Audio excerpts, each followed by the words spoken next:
Is the Royal Palace in Yogyakarta, and it's really interesting because Yogyakarta, I think, is the only place in Indonesia, or one of two places in Indonesia, that still has a sultan. And although he doesn't have the same sultan duties he used to, he is still the governor of the city, and he does still live in the Royal Palace. But in the mornings you can come and visit and have a look around his official abode, and yeah, so it's still working as a palace. So apparently at certain points during the day you can see the staff walking around getting things like the Sultan's 11 o'clock drink and things like that, and it is used for lots of official gatherings and governmental things. And apparently in their employ they have 2,000 guards, but only about about 1,000 is active, because what happens is when they get really old they don't retire. What they do is they just make sure that the guards are looked after, so they're guards for the rest. Yeah, they're guards for the rest of their lives. Yeah, so I'm looking forward to having a look around the Royal Palace, and maybe we can spot the Sultan. There's two parts of the Sultan's Palace. So the first part is where we were just behind that wall previously, and it's the part where you pay 7,000 rupiah, and then there's this half, which is definitely the more popular half. It's packed with local and foreign tourists, and this costs 12,000 rupiah. That's what the guy said, but we'll find out. Yeah, we'll find out. So altogether it comes to maybe just over £1, and I think, yeah, as there's more people here, this is the more interesting part, and it's probably the part where the Sultan lives, and you get to see a bit more of Sultanist. The Sultan's crib. More sultry stuff. That's not making the cut.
And amazing and really odd and quite tiring, because every 20 steps there's a group of school children from another town coming up to us and asking us all the same questions. Yeah, where are we from? Yeah, do we like Indonesia? What's our favourite food? Can they take a picture? Can they sing us a song?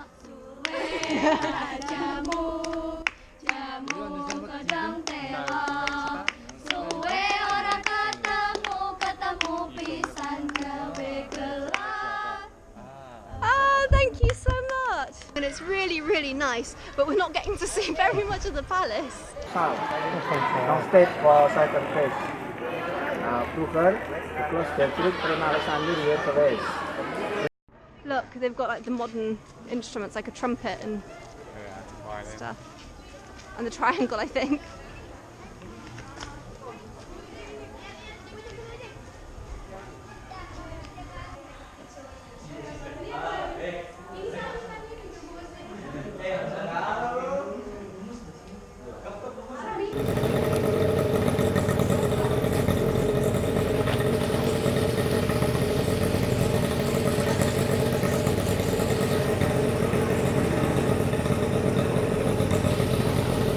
So we drawing with the pencil first. Yeah. After she helped me put the wax, something like this.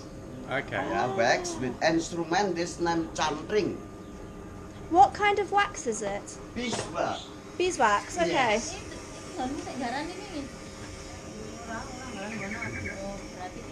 This, something like this. Yeah, wow. This beeswax. Wow. And this instrument, the name chantring. Okay.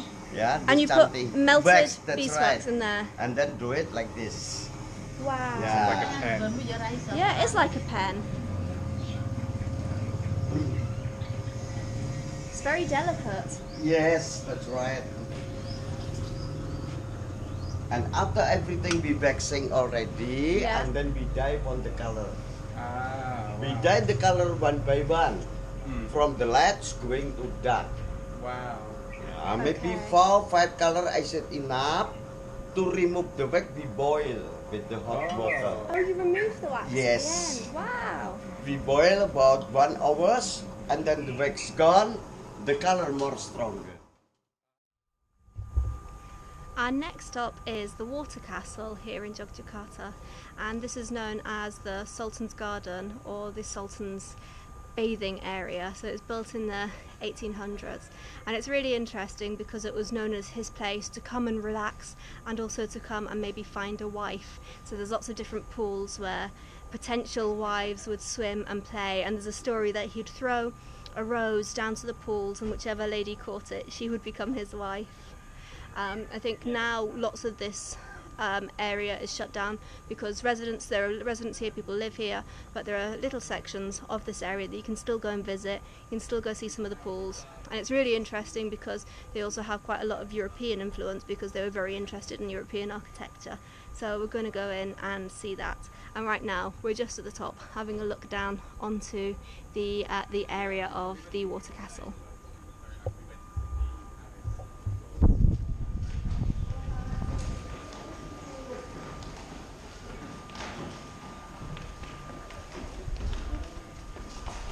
It's under construction. Oh yeah. So this was the children's pool.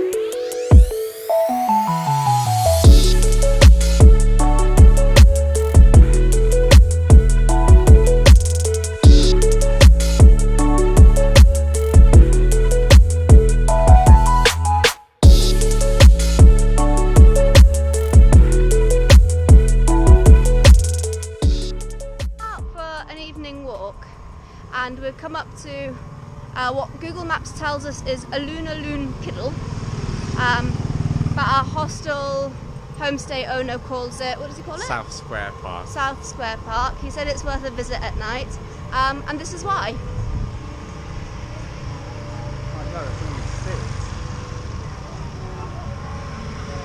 This is so much fun. Everyone's just super relaxed. There's loads of tables where you can come and sit and eat outside. At the warungs on the side, there's these cars, there's people performing and doing music. It's really, really nice, isn't it? Yeah.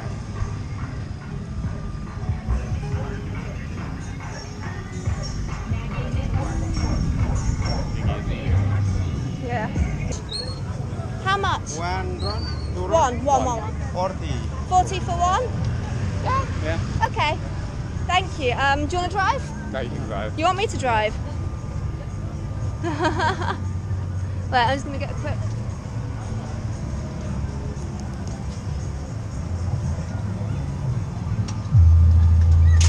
Break.